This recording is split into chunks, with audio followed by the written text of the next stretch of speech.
Buenas tardes y bienvenidos a una nueva actividad de la Cátedra de Cómic de La Madraza, del Centro de Cultura Contemporánea de la Universidad de Granada, en este Salón de Caballeros 24 de La Madraza.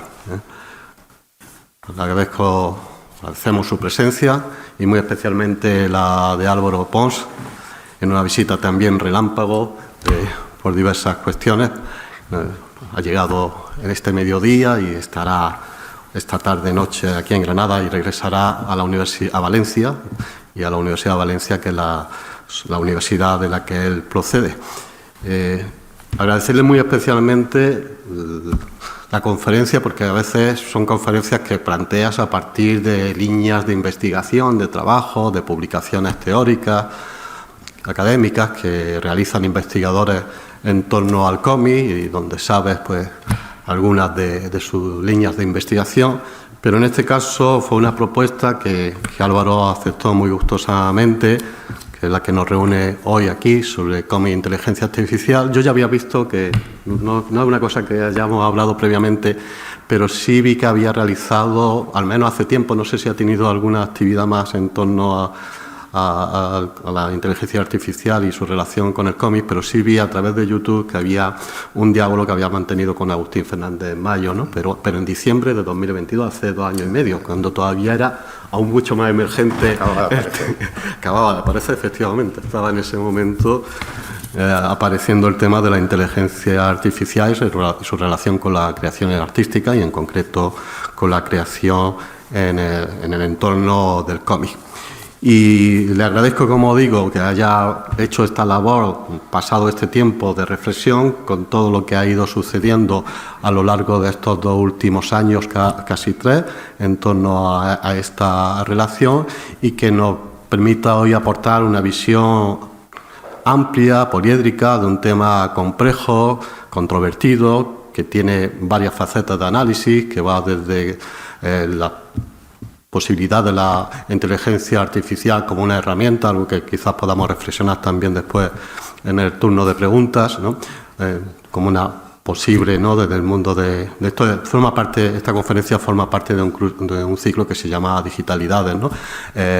Como una herramienta posible, ¿no? En el proceso de experimentación y creación en el lenguaje del cómic, a otras que resultan mucho más controvertidas, inquietantes, como pueden ser las que afectan temas de derecho de propiedad, de cómo la inteligencia artificial puede afectar al cómic, y bueno, ya iremos viendo pues a lo largo del tiempo, porque todavía es algo sumamente incipiente, cómo puede ir afectando a un nivel editorial, de la relación con el propio público, ¿no? Cómo puede ir afectando en los diversos campos sectoriales del mundo del cómic. Y no solamente del cómic, ¿no? Porque es algo que afecta a todos los campos de creación en las artes visuales. Quizá la ilustración le está afectando, si cabe, todavía de una manera más plena, pero seguirá afectando a la ilustración, al cómic, a la animación, a campos muy distintos dentro de la creación en las artes visuales. Entonces es un tema en el que nos va a permitir, a partir de las reflexiones de Álvaro, pues mantener un diálogo sobre cómo hoy percibimos, ¿no? Intuimos, percibimos, vemos con cierta preocupación o con cierto interés esta temática, ¿no?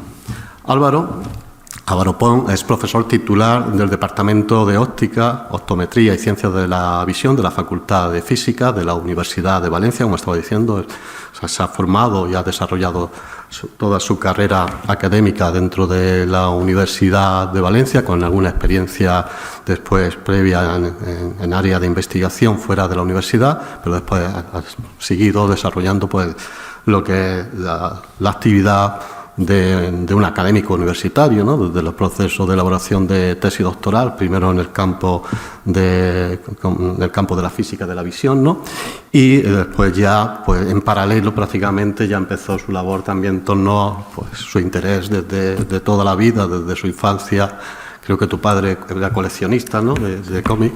Y pues a partir de su infancia y adolescencia, pues su interés por el mundo del cómic le llevó que desde creo que los primeros años 90, ¿no? Ya se introdujera en el campo del fanzine, de la divulgación, en revistas, fanzines como El Maquinista, MM, o revistas conocidas como Nemo, La Guía del Cómic, Dolmen, o también una larga colaboración que creo que mantienes en el tiempo, ¿no? Con Cartelera Turia, ¿eso la mantienes? Eso ya acabaste, pero ha sido más de 20 años, ¿no?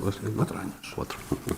Y quizás por lo que, sobre todo los que tengáis alguna edad ya, pues en torno, por lo menos los 30 y tantos largos, 40, en adelante, seguro que lo conocéis.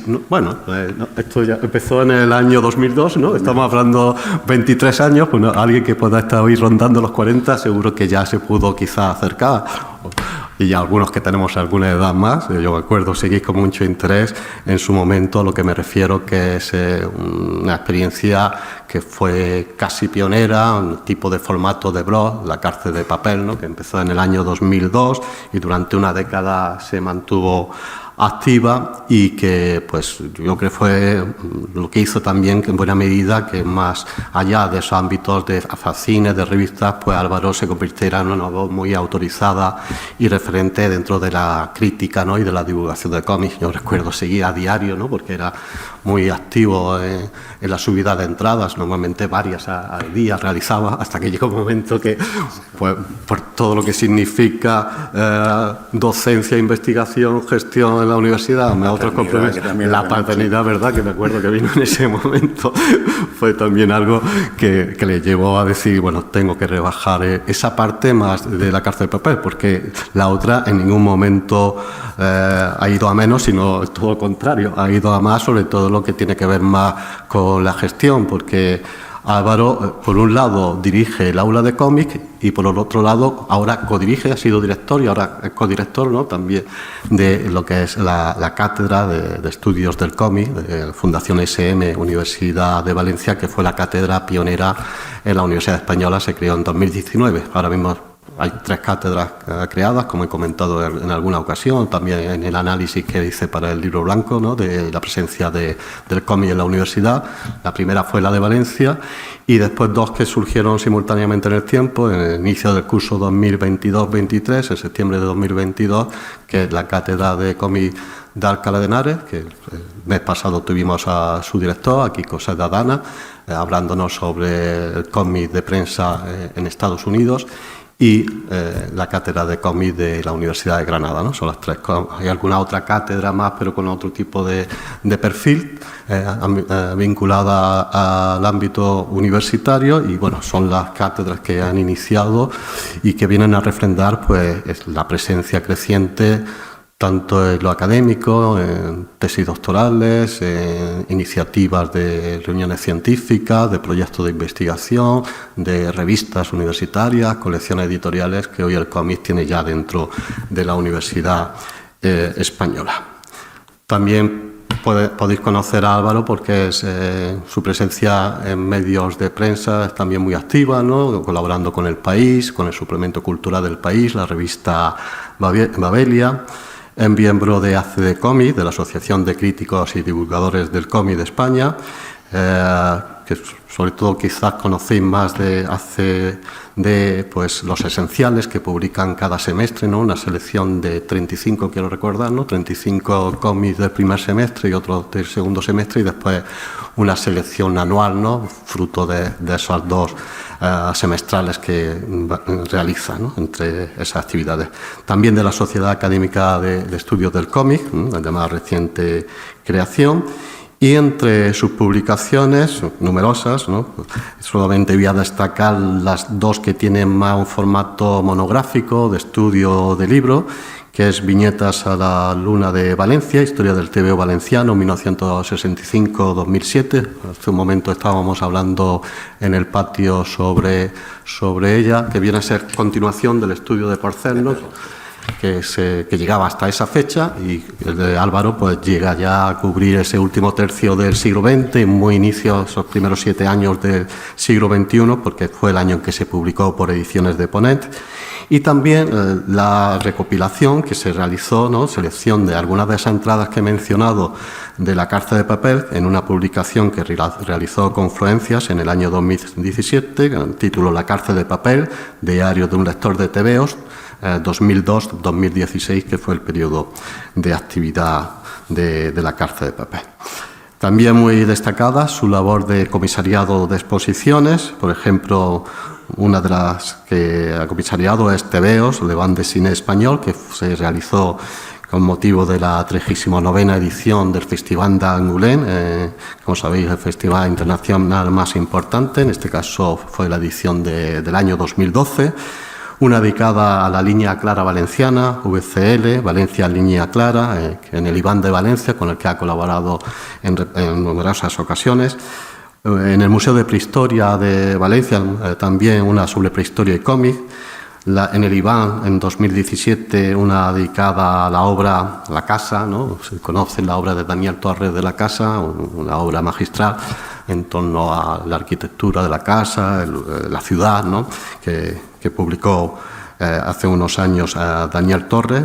Y también una con Paco Roca, la del dibujado, que fue un proyecto específico que llevó a cabo sobre las paredes de la Galería 6 del propio IVAT, del Instituto Valenciano de Arte Moderno, en el año 2019, que además coincidió en el tiempo con la de viñetas desbordadas, que se celebró aquí, como recordarán, con Sergio García y más, y Ana Miralles en el Centro Guerrero, que colindante, vecino y compañero en muchas de las actividades que hacemos en la Cátedra de Cómic, ¿no?, sobre todo con el Guerrero y el Reina Sofía de Madrid, ¿no?, cuando traemos autores como hemos traído a Chris Ware, a Daniel Close, ¿no?, por ejemplo, ¿no? Y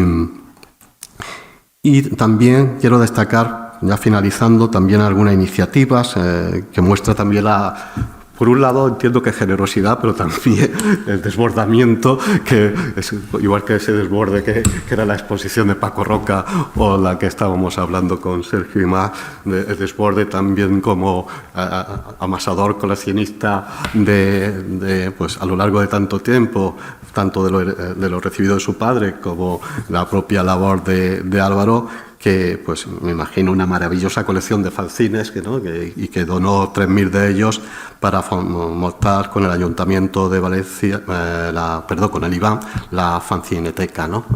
Y también con el Ayuntamiento tiene otro proyecto que es el Centro de Conservación del Patrimonio del Cómic en España. Como veis, la diversidad de actividad que desarrolla Álvaro en torno al cómic es inmensa, ¿no?, y que afecta a ámbitos muy diversos. Y eso lo ha llevado también a recibir premios distintos, ¿no? Por señalar algunos de los más tempranos, el Diario de Avisos, pues le concedió el premio al mejor comentarista del cómic en el año 2003, Expo Cómic de Madrid también por la web de La cárcel de papel en 2005, el Salón Internacional del Cómic de Barcelona en 2 ocasiones, ¿no?, primero por el público, después ya los propios premios del Salón del Cómic en el año 2009, SPLA, Unicor, es muy extensa, ¿no?, y el premio Turia a la mejor contribución a la cultura del cómic en el año 2018. Y por señalar también cuestiones que está trabajando en este momento dentro del ámbito de la universidad, de la Cátedra de Cómic, de Estudios del Cómic de Valencia, señalaros también que está con proyectos europeos. Ahora estábamos hablando también de la posibilidad de un proyecto europeo y en este caso un proyecto Erasmus Plus de CLI-MIC, en el que está trabajando con otras universidades europeas en torno al cambio climático, del que veníamos del Carmen de la Victoria bajando, ¿no?, y estamos hablando pues, bueno, de cuestiones de Derenboe al Darro, las crecidas del Darro, y haciendo análisis históricos sobre la incidencia, en este caso, pues la reciente Dana de Valencia, que desgraciadamente tanto solo me acuerdo que cuando hicimos el diálogo con Daniel Close acaba de ocurrir, empecé la intervención haciendo referencia a la Dana de Valencia. Y él está en este proyecto europeo, está liderándolo, tratando el tema de la afectación del cambio climático como herramienta, ¿no?, pedagógica para desarrollar, transferir, implementar el aprendizaje, un aprendizaje innovador en torno al uso del lenguaje del cómic, ¿no?, en torno a comunidades educativas, ¿no?, que concienciadas en torno al cambio climático. pues reiterar el agradecimiento de lo que seguro que va a ser una conferencia apasionada y apasionante, ¿no?, en el que con mucho interés el público que hoy nos acompaña lo muestra, ¿no?, mucho interés en las muy diversas facetas que las relaciones entre inteligencia artificial y cómics pueda generar, y agradecer a Álvaro ese esfuerzo de reflexión del que nos vas a hablar ahora. Gracias, Álvaro. Pues muchísimas gracias, Ricardo. La verdad es que no recordaba yo haber hecho tantas cosas, sinceramente. Pero bueno, sí. A lo mejor se lo has preguntado a ChatGPT, no sé. No se lo has preguntado a ChatGPT. Deberías, porque hay muchas que no recuerdo yo. A lo mejor son alucinaciones de esta cosa que llamamos inteligencia artificial. Y me gusta dar esta charla porque, como bien has dicho, yo vivo en una esquizofrenia constante entre la ciencia y el cómic, que intento conectar de algunas veces con proyectos sobre ciencia y cómic, pero da la casualidad de que yo trabajo en visión humana desde el punto de vista de la física, y precisamente en el año 90 empecé a trabajar en modelados de visión humana a través de lo que en aquel momento era algo novedosísimo, que eran redes neuronales. Con lo cual yo en el año 90 empecé a programar redes neuronales siguiendo los modelos de Hopfield, que son precisamente al señor que le han dado el premio Nobel de física recientemente por su modelo de red neuronal. Con lo cual, de alguna manera, es curioso cómo al final la vida te ha dado un bucle tremendo y vuelves donde estabas. Pero claro, el problema de todo esto es que si queremos hablar de inteligencia artificial y de cómo afecta al cómic, lo primero es intentar entender qué es eso que llamamos inteligencia artificial y que está por todas partes y que parece que va a ser la panacea que nos va a destruir, nos va a cambiar la vida o nos va a hacer realmente llegar a la gloria eterna. No sé en qué camino ni en qué orden, ¿no?, pero seguramente todos a la vez. Bueno, realmente la inteligencia artificial no es más que un algoritmo. Un algoritmo que lo que intenta es emular la red neuronal de nuestro cerebro. Lo que dicho en una frase parece muy sencillo, pero recordemos que estamos posiblemente ante el mayor misterio que tiene la ciencia delante de sí, que es el funcionamiento del cerebro humano. Nosotros tenemos ideas, desde el punto de vista de la ciencia, de cómo funciona el cerebro humano. Tenemos sospechas, pero el cerebro humano es una caja negra. Sabemos lo que entra y lo que sale, pero no realmente cómo funciona. Tenemos ya desde esta maravillosa imagen de Ramón y Cajal, que ya era arte en sí misma, esas maravillosas ilustraciones neuronales, que esas conexiones de las dendritas de las neuronas son la base de lo que llamamos conciencia, memoria y pensamiento. Y lo que ha pasado durante todo este tiempo es que poco a poco la ciencia ha mirado la biología para intentar remedarla. Lo ha hecho toda la vida. Es decir, los aviones se hicieron mirando a los pájaros, los submarinos a los peces. La ciencia siempre ha mirado a la naturaleza y lo que ha intentado es siempre emularla. Pero emular el cerebro no era fácil. Primero porque la cantidad de conexiones que hay son, en un cerebro normal, y no hace falta que el cerebro funcione especialmente bien, son billones de conexiones. Hay más conexiones en un cerebro que estrellas en la galaxia.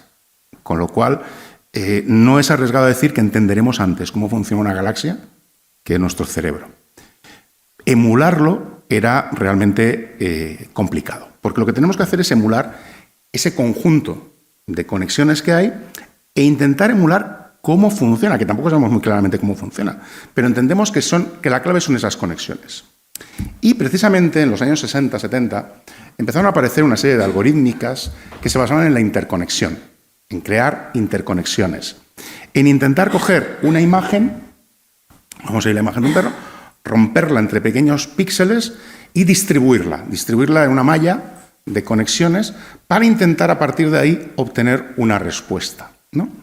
Esto, que es la base de las redes neuronales, pues yo recuerdo que cuando yo lo hacía, estamos hablando, ya os digo, el año 90, lo hice para reconocer números en matrices que cada número estaba en una matriz de 4 por 8 píxeles, es decir, 32 píxeles, y que para entrenar una red neuronal como esta, para crearla, en mi maravilloso 386, que en aquella época era un monstruo de la computación, pues se pasó casi 2 semanas computando para crear una matriz, para aprender del 0 al 9. ¿Qué es lo que ha pasado de entonces? Pues lo que ha pasado es la tecnología que ha avanzado de una manera brutal y hemos conseguido traducir esta red de conexiones tan pequeña que solo nos permitía reconocer algunos numeritos en una matriz gigantesca que puede reconocer prácticamente cualquier cosa. Básicamente lo que hemos conseguido a lo largo del tiempo es este modelo, pues perfeccionarlo de diferentes maneras. Básicamente un sistema de red neuronal lo que hace es tener un conjunto de datos con el que se entrena la red. ¿Qué significa? Que vamos a descodificar esos datos para recodificarlos de una manera diferente. Y esa codificación nos va a dar lugar a lo que se conoce la matriz de memoria, es decir, las conexiones, el mapa de conexiones, con lo cual se distribuye la información. Y esto es completamente diferente a cómo estamos acostumbrados a hablar de almacenamiento. En el ordenador, una imagen se almacena píxel por píxel, uno detrás de otro. En un sistema de matriz de memoria de una red neuronal se distribuye por toda la red. De manera que podemos recuperar la información sin necesidad de que esté toda la información de esa red. Es lo que nos permite a nosotros recuperar información cuando no la vemos entera. A nadie de vosotros se le ocurre pensar que la mesa nos ha cortado por la mitad a Ricardo y a mí. Completamos automáticamente porque completamos la información que tenemos. Y eso, lo único que le hacía falta es tiempo. Tiempo y mejorar. A lo largo de los últimos 20 años, pues han empezado a aparecer un montón de modelos de diferentes tipos donde se mejoraba esa manera de crear la matriz de memoria, de codificarla y de obtener información de esa matriz de memoria. Si resumimos muy rápidamente, hemos pasado de esas redes neuronales que almacenaban del 0 al 9 a los modelos actuales de los LLMs, que son modelos de lenguaje de gran tamaño, que se hacen con redes, lo que se conoce como convolucionales, a ya redes muy complejas como las GAN, que son redes generativas adversativas, que ya trabajan en los modelos de inteligencia artificial generativa e incluso se está trabajando ya en eso que se llama la inteligencia artificial general. ¿Cuál ha sido la diferencia? Pues la diferencia la he dejado en un grafiquito ahí pequeñito, para que la veáis un poquito. Esto es la diferencia, básicamente, que en los últimos años la capacidad de computación que tenemos se ha multiplicado mucho más allá de la ley de Moore y somos capaces de obtener una capacidad de cálculo absolutamente increíble.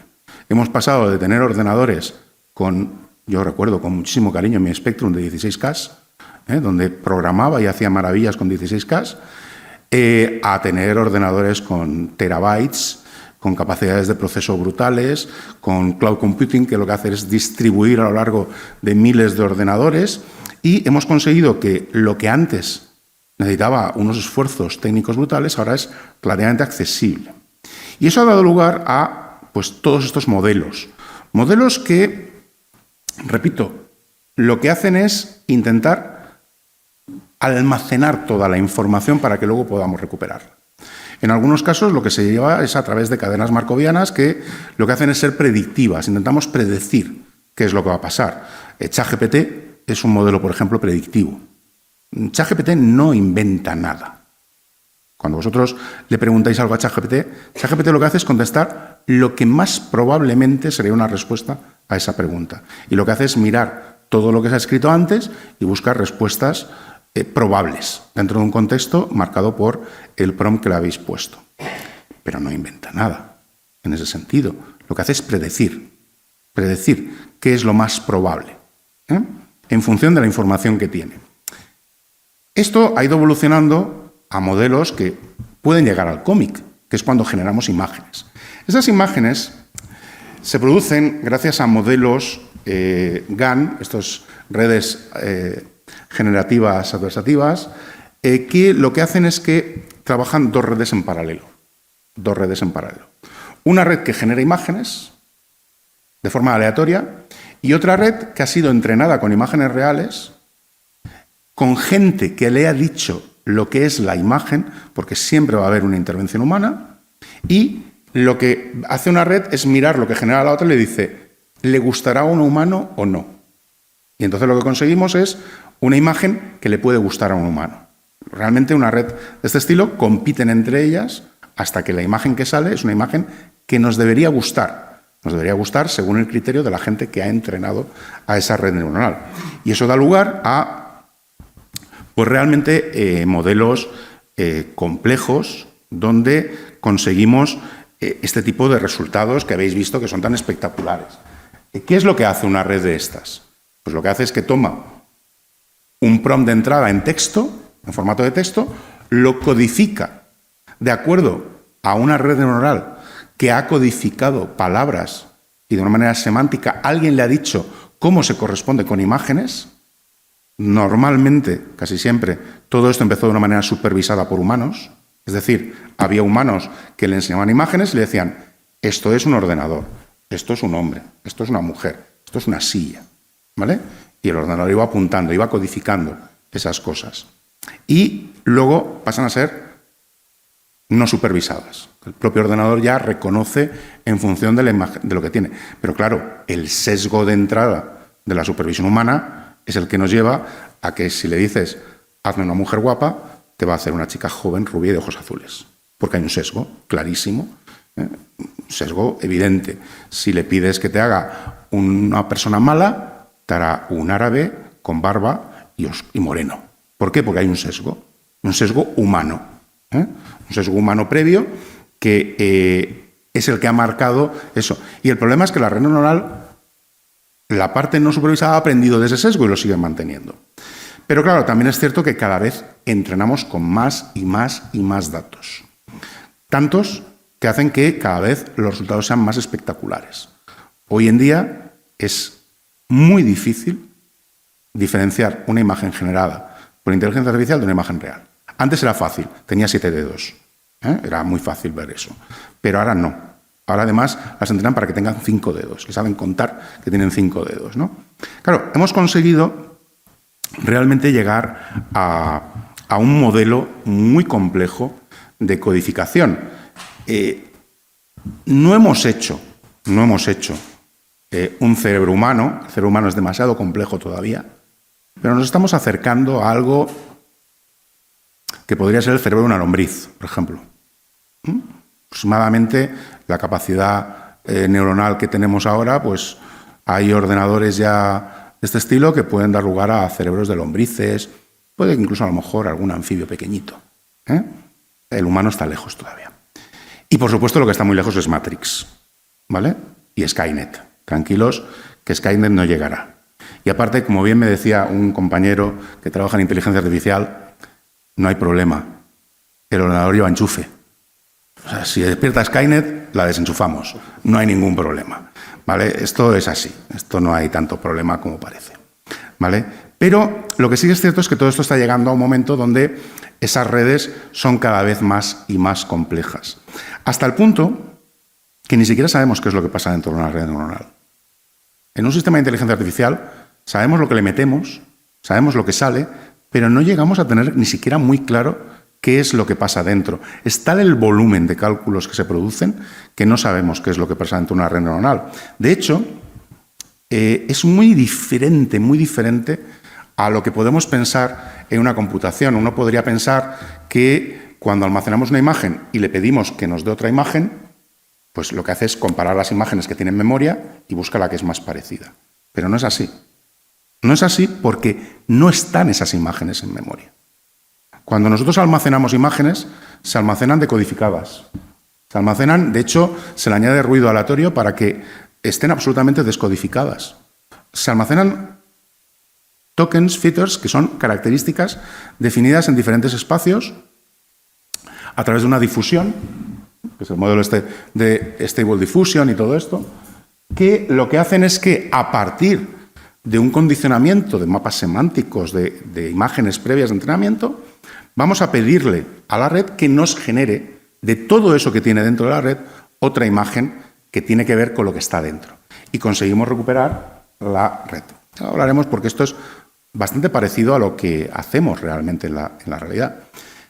Claro, ¿eso qué ocurre? Que cuando nosotros generamos una imagen, la imagen no se genera automáticamente.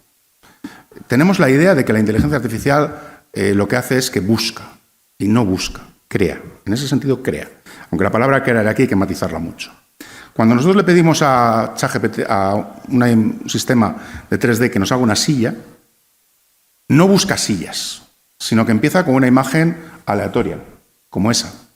Y a partir de esa imagen aleatoria, y a partir de los datos que tiene, a partir del contexto, a partir de características semánticas, empieza a generar imágenes que se van pareciendo a una silla.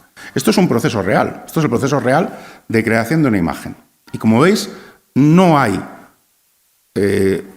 nada parecido a lo que habitualmente trabajamos en diseño o trabajamos en cualquier cosa. Aquí las imágenes se van creando a partir de un ruido aleatorio. Y que es paradójicamente muy parecido a cómo nosotros trabajamos. Esta manera de crear imágenes latentes, de trabajar esas imágenes latentes, permite al sistema pues, trabajar prácticamente como hacemos nosotros. Realmente, claro, el ser humano, ¿cómo almacena la información? No sé si alguna vez os habéis planteado cómo memorizamos y recreamos imágenes. Pero lo cierto es que nosotros no somos ordenadores. Nosotros no almacenamos imágenes en memoria. Es falso. En este momento en vuestro cerebro no hay ninguna imagen. Las imágenes se crean, se producen imágenes mentales. Y esas imágenes mentales se producen de una información texturizada, de una información fragmentada que se almacena de forma dispersa. Nosotros no almacenamos. Yo en este momento no estoy almacenando toda la sala con todos los píxeles y toda la imagen. Estoy almacenando una sala con muchas sillas rojas, con un artesanado precioso, con mucha gente, algunos conocidos, y ya está. Eso es lo que estoy almacenando. Y si cierro los ojos, me imagino perfectamente la sala, pero seguramente a vosotros os estoy poniendo caras diferentes porque me las estoy inventando. Porque nosotros no guardamos la imagen. De hecho, solo se guarda la imagen en casos extremos. En casos extremos de memoria idética y cosas así. Son patológicos. La gente no guarda imágenes. No guardamos imágenes, pero creamos imágenes mentales. Nosotros guardamos información contextual. Y nuestro cerebro lo que hace es darle a esa imagen la capacidad contextual de crear esa imagen. Y eso implica que las imágenes que creamos pueden cambiar. Hay muchas teorías sobre cómo se guarda una imagen en memoria. Hay las teorías de codificación dual, proposicionales, de código común, pero todas se basan en lo mismo, en que la imagen se guarda junto a una serie de datos contextuales, que pueden ser descripciones semánticas, pueden ser descripciones de otros sentidos, olfativas, de gusto, pueden ser cuestiones puramente de movimiento, de forma, pero no se guarda la imagen. De hecho, sabéis que en un juicio jamás se acepta la memoria como elemento de prueba. ¿Por qué? Porque la memoria es voluble. La construimos en cada momento. Y os puedo hacer un ejercicio muy sencillo. Si vosotros ahora cerráis los ojos, todos, y me seguís escuchando a mí, haréis una imagen mental de mí, hablando. Y si os digo que tengo la camisa roja, me veréis en esa imagen mental con una camisa roja. Y si digo que llevo la camisa floreada, me veréis con una camisa floreada, sin ningún tipo de problemas. Vuestra mente hará así y dirá, pues camisa floreada, ¿qué le vamos a hacer? Porque no está almacenando que yo llevo una camisa azul. Eso es lo de menos para la mente. La mente lo que hace es que crea una imagen mental que le es útil. Y de hecho hay muchísimas pruebas en psicología de cómo los recuerdos de la memoria se pueden cambiar por inducción. Hay muchísimos ejemplos en la bibliografía de casos como pues, de ir a una persona y decirle, ¿te acuerdas el vestido tan bonito que llevabas en la ceremonia de graduación? Sí, claro que me acuerdo. Era un azul precioso. Y dice, no, era rojo. No, era azul. ¿Tú te quedas así? No, si era rojo. No, si yo tengo la foto de que era azul. Y de repente, sí, es verdad, si era azul. Y cambia su memoria automáticamente. ¿Por qué? Porque no está guardada la imagen. Si nosotros guardáramos las imágenes, entonces sí que nadie podría decirnos eso. Pero no guardamos las imágenes, guardamos el contexto de la imagen. Y lo que hacemos es recrearla. Todos los recuerdos de vuestra infancia están recreados. Esa es la realidad. Porque realmente no recordáis nada de aquella época. Lo que hacéis es recrearlo. Y eso es lo que hacemos. Nuestro cerebro es tan fantástico que recrea las imágenes. Y eso es muy potente. Porque necesitaríamos un cerebro del tamaño de la luna para almacenar todas las imágenes que vemos en nuestra vida. Y sin embargo, con este sistema podemos recrear cualquier imagen. Una inteligencia artificial hace eso, recrea las imágenes, con un sistema prácticamente similar al de nuestras redes neuronales. De hecho, nosotros utilizamos las redes neuronales para intentar entender cómo funciona nuestro sistema de memoria y nuestro sistema visual, porque son modelos a pequeña escala de lo que creemos que debe ser el sistema. De hecho, es que no nos hace falta ni siquiera ver imágenes mentales. Hay un caso particular de afasia visual que es fantástico estudiarlo, que se llama la fantasía. La fantasía es una afasia, es una enfermedad en la que las personas que la sufren no ven imágenes mentales. No son capaces de ver imágenes. Cuando tú les dices, imagínate una manzana, se imaginan el olor, el gusto, la forma, pero no ven la imagen de una manzana. Hay gente que tiene hiperfantasía y la ve hiperrealista. Son esos casos extremos, ¿no? Pero incluso nosotros, de normal, no vamos a ver una manzana hiperrealista. Vamos a ver una manzana idealizada, que es mezcla de todas las manzanas que nos hemos comido en nuestra vida. La fantasía es una prueba de que nuestra memoria es muchísimo más compleja de lo que creemos. Y es fascinante este tema de la fantasía. Os diré más. Conozco el caso de una ilustradora que tiene fantasía. Y es ilustradora. Y hace imágenes. Con lo cual es fantástico nuestro cerebro a la hora de crear de la nada. Somos capaces de crear imágenes sin que exista un precedente de imágenes. Con toda esta introducción, ¿qué es la inteligencia artificial? Pues me gustaría que tuvierais claro que la inteligencia artificial, si algo no es inteligencia. No es inteligencia. La inteligencia artificial es memoria. Es una memoria de todo lo que le demos a esa supuesta inteligencia artificial, a esa red neuronal. Y claro, lo que ocurre es que hemos llegado a un momento donde la capacidad de entrenamiento, gracias a las grandes compañías como Google, Meta y demás, es utilizar todo el conocimiento de la humanidad. Estamos entrenando a estas inteligencias artificiales con todo el conocimiento humano conocido. Esa es la realidad. No solo el conocido, sino además el que le dejamos. Yo no sé si alguna vez habéis leído la letra pequeña de Instagram, pero las imágenes de Instagram son propiedad de Instagram y pueden hacer con ellas lo que quieran. Y da igual que viralmente digan que si ponéis ahora que por este escrito, nada. Tú, en el momento que te das de alta, aceptas la letra pequeña y, por lo tanto, las imágenes son suyas. Con lo cual, ellos tienen acceso no solo al conocimiento que hemos generado a lo largo de la historia en bibliotecas digitales, que evidentemente en 10 minutos estaban ya dentro de todos los modelos de LLM, de ChatGPT y demás, sino toda la información que estamos generando a cada minuto. Todas las imágenes que generamos y subimos a las redes pasan a hacer parte de esta memoria colectiva. Guido Busi, que también ha trabajado mucho este tema, él hablaba de la memoria distribuida o la memoria compartida. Yo creo que es más que eso, es la memoria colectiva. Que en este momento la inteligencia artificial es memoria colectiva. Y esa memoria colectiva tiene una parte, que es la que nos afecta en el cómic, que es la inteligencia artificial generativa, que es, digamos, la que genera imágenes. Pero hoy en día ya genera imágenes, vídeo y lo que quieras. Hay tantos modelos como queráis, porque una de las cosas que tiene esto es que los modelos son gratuitos. O sea, los modelos de entrenamiento de redes neuronales están al alcance de cualquiera de los artículos que se han publicado en las revistas científicas. Es tan sencillo como coger esa algorítmica y programarla. Son abiertos. Los puedes utilizar. La diferencia es cómo los entrenas. Claro, si tú estás en tu casa o en una universidad, los vas a poder entrenar con las imágenes que tengas a tu alcance.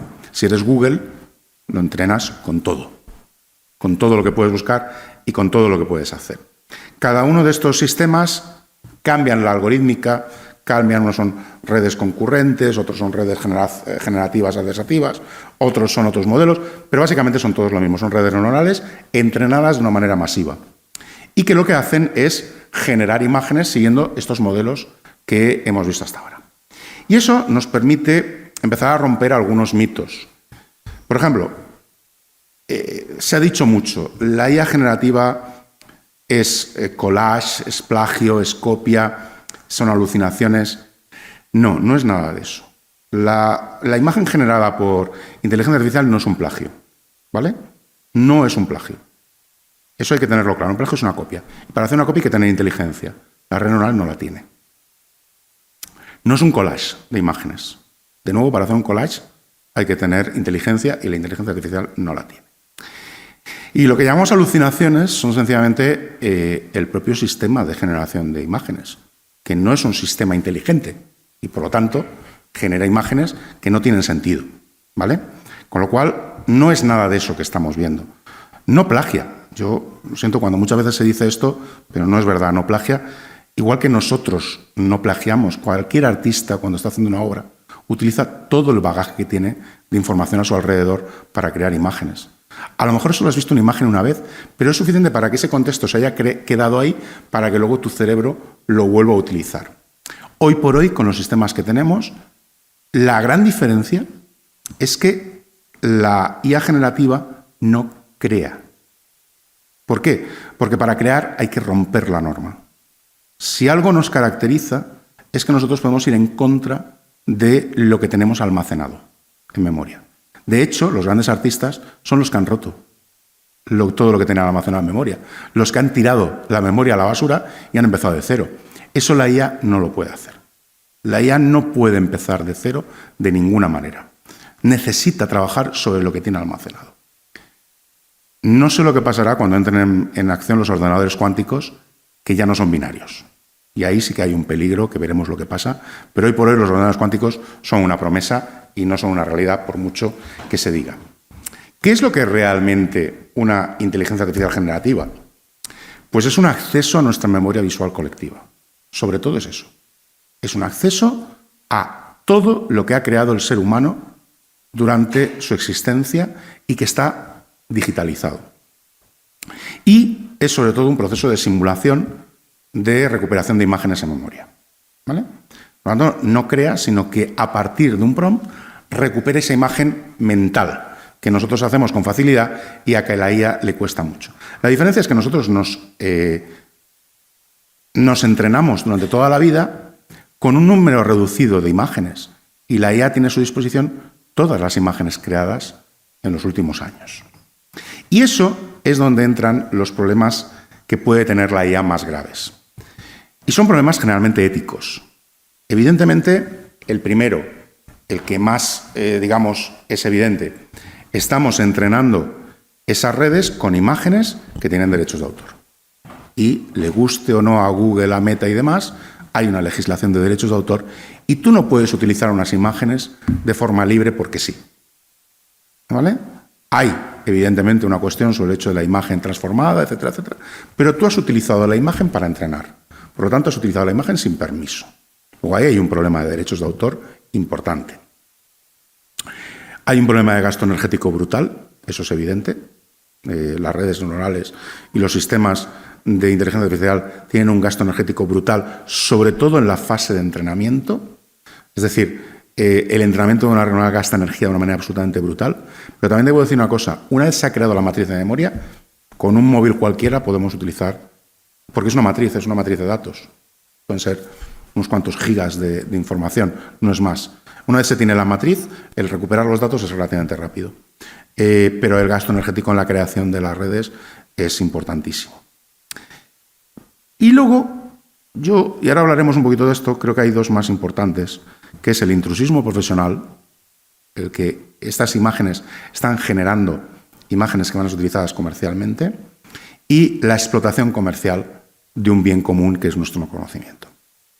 Claro, ¿existen soluciones a estos problemas? Bueno, en el tema de los derechos de autor podría ser fácil. Si en lugar de entrenar con imágenes con derechos de autor hubieran entrenado con datasets de dominio público, nadie podría decir nada. Precisamente nosotros tenemos una legislación que permite que la creación pase a dominio público, con lo cual se podría haber entrenado perfectamente todos estos sistemas de inteligencia artificial con obras creadas antes de los últimos 90 años. Y os aseguro que el resultado hubiera sido espectacular igualmente. El gasto energético también se puede resolver mediante sistemas de energías renovables, mediante sistemas sostenibles, se podría resolver. Pero hay problemas que creo que no se pueden resolver. El intrusismo, es decir, cuando las imágenes generadas por inteligencia artificial sustituyen a creadores, ahí la razón evidentemente es económica. Ahí lo que tenemos es el neocapitalismo salvaje, ese capitalismo salvaje que entiende la mano de obra como un gasto y no como una inversión. Y contra más se pueda quitar, pues mejor. Esa globalización de la producción, que para algunas cosas es muy buena, pero que para otras nos permite que, vale, nosotros podemos poner leyes en la Comunidad Europea, como ahora se ha hecho una ley intentando legislar la inteligencia artificial, pero con que Google mande su sede a las Islas Tuvalu, pues se acabó lo que se daba. Ahí puede generarlo todo. Evidentemente todo esto está alrededor del negacionismo, alrededor de lo que significa, pero yo creo que lo más grave de todo, pese a todo, es que estamos dejando que todo el conocimiento humano esté siendo explotado en virtud de una serie de intereses comerciales de unas empresas privadas. Yo lo siento, pero soy de los que piensan que la inteligencia artificial puede ser una herramienta increíble y de hecho lo está siendo cuando se utiliza bien, cuando se utiliza de forma ética. Por ejemplo, en medicina se están utilizando ya sistemas de inteligencia artificial y están consiguiendo resultados absolutamente alucinantes. Predicción de cánceres muchísimo antes de que aparezcan, nuevos medicamentos, para predicción de muchas cosas. Para la parte científica es una herramienta realmente espectacular, puede cambiar el orden de las cosas en el avance científico, pero lo que no tiene ningún sentido es que hayamos creado una memoria del conocimiento humano y que solo puedan acceder, mejor, que solo puedan ganar dinero con ella. Eso debería estar en dominio público. Esas redes generativas, todas esas inteligencias artificiales, si están generadas con el conocimiento humano, deberían ser públicas, deberían ser al alcance de cualquier persona y no tener derivada comercial. A mí me parece clarísimo que cualquier imagen creada por inteligencia artificial no debería poder ser utilizada comercialmente. Eso me parece evidentísimo. ¿Por qué? Porque lo hemos creado con el conocimiento de todos. Esto es lo más parecido, aunque no es exactamente eso, sea la Wikipedia. La Wikipedia es libre, es de acceso libre, no es de nadie, porque la pagamos entre todos. Pues la inteligencia artificial debería ser eso. Por todo lo que puede ser. ¿Cuál es el problema de todo esto? Que por muchas soluciones que le veamos, el problema pues existe. Y tiene forma, no precisamente de Terminator, o bueno, sí, un poquito, pero tiene forma humana, un poco deformada, pero humana. O naranja, yo qué sé, pero tienen formas humanas, son humanos. Con lo cual el problema grave de la inteligencia artificial no es la IA, es la IH, la inteligencia humana. Ese es el problema. Porque el problema es cuando alguien en un prompt dice, hazme un dibujo como Sergio García para ser utilizado en el New Yorker, y que tenga esto, con el estilo de Sergio García y además coloreado por Lola del Moral. Y sale una imagen que puede ser hoy en día, si la has entrenado con todos los dibujos de Sergio, casi perfecta. El problema es cuando alguien coge y dice, qué bien, ya no le tengo que encargar a Sergio imágenes, ya las tengo, no le pago a Sergio. Ese es el problema. El problema no está en la inteligencia artificial, está en el ser humano que ha escrito el prompt, ¿vale? En cómo se está utilizando esa inteligencia artificial. Y yo creo que da muchísimo más miedo la inteligencia humana que la inteligencia artificial. Claro, en ese contexto, donde los pobres robotitos se están llevando el mal de todo, parece que los malos son los robots, es que Terminator sentó un precedente muy claro y le tenemos miedo a los robots y pensamos que nos van a invadir, pero el problema es que alguien ha creado esos robots y les ha dicho que tienen que hacer eso, con lo cual el problema volvemos a ser los humanos. Pero ¿cómo afecta todo eso al cómic? ¿Cómo mezclamos cómic e inteligencia artificial? Y he utilizado consecuentemente esos colores y esas formas. Pues porque tenemos ahí un problema entre lo que estamos hablando, entre esa herramienta supuestamente creativa, el cómo afecta a la creatividad y el cómo afecta a la rentabilidad. Porque claro, herramientas para generar imágenes y cómics fue salir DALL-E y Stable Diffusion y Midjourney y empezar a salir decenas, pero decenas de servicios de webs que creaban cómics con inteligencia artificial. Hay todo lo mismo. La creación de cómics con ella es más fácil. The Creator, además con ese rebombante de The Creator. Es que vas a ser creador, ¿no? El gran espectáculo que hace que la IA sea fácil. Crea cómics divertidos con inteligencia artificial. Es gratis, es maravilloso. Claro, aquí, ¿a dónde vamos lo primero? Pues a la rentabilidad, evidentemente. En el primer sitio donde esto afecta es a la parte industrial del cómic. Y lo primero que hace la gente que ve esto dice, aquí hay negocio. Voy a hacer cómics con inteligencia artificial. El primer comic book que se publica con inteligencia artificial es The Abolition of Man, ¿vale? La verdad es que lo hicieron con Midjourney y no, la verdad es que no estaba muy inspirado Midjourney, ¿vale? Todavía esto es casi de la primera versión de Midjourney, pero enseguida lo pusieron a la venta. Claro, ¿qué ventaja tiene esto? Pues que el editor se ahorra al dibujante y al guionista. Se lo ahorra todo. Es beneficio puro. Es verdad que, bueno, pues tiene un puntito surrealista que hasta puede ser divertido, ¿no? Pero esto, claro, ha ido avanzando con los nuevos modelos y ya hay editoriales que, como esta, que se dedican a publicar cómics hechos con inteligencia artificial y que son cada vez más indistinguibles de un cómic comercial, ¿vale? Por ejemplo, son páginas de uno de estos cómics. Bueno, empieza a ser difícil ver que eso es una inteligencia artificial y que no hay mano humana detrás. Es verdad que desde el punto de vista narrativo es malo. Pero vamos a ver, el 99% de los TVOs que publica Marvel son malos, o sea que no pasa nada. Es decir, esto estamos acostumbrados, no pasa absolutamente nada. No es nuevo, ¿vale? Vale, sí. Hombre, en este, por ejemplo, está claro que entrenaron con Midsommar, ¿no? Y así les ha salido. Todavía les cuesta, por ejemplo, a la inteligencia artificial que las caras se parezcan, pero lo están consiguiendo.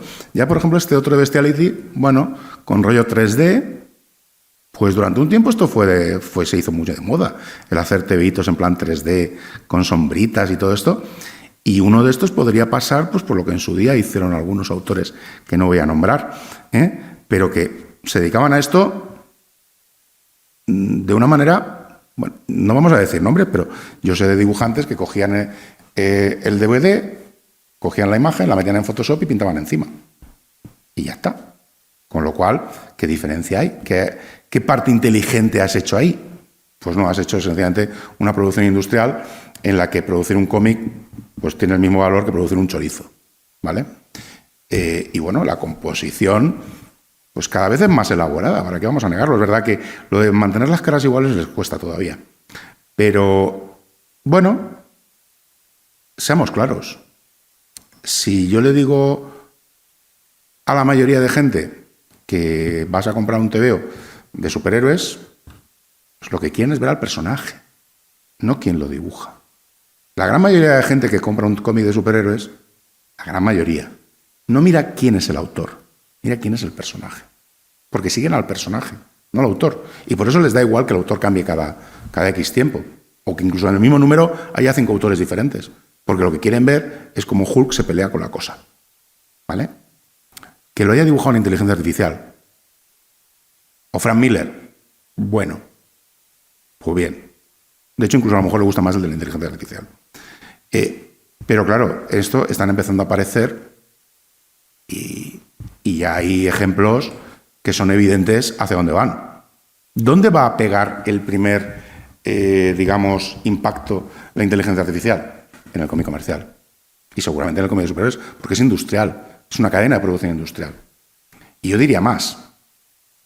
Imaginaros, 1961, un editor con ideas, comercial, un gran comercial, que tiene que revitalizar una editorial y se imagina hacer una serie de historias, se inventa una serie de argumentos, pero se tiene que pelear con los dibujantes, y con los rotulistas, y con los entintadores, y con los coloristas.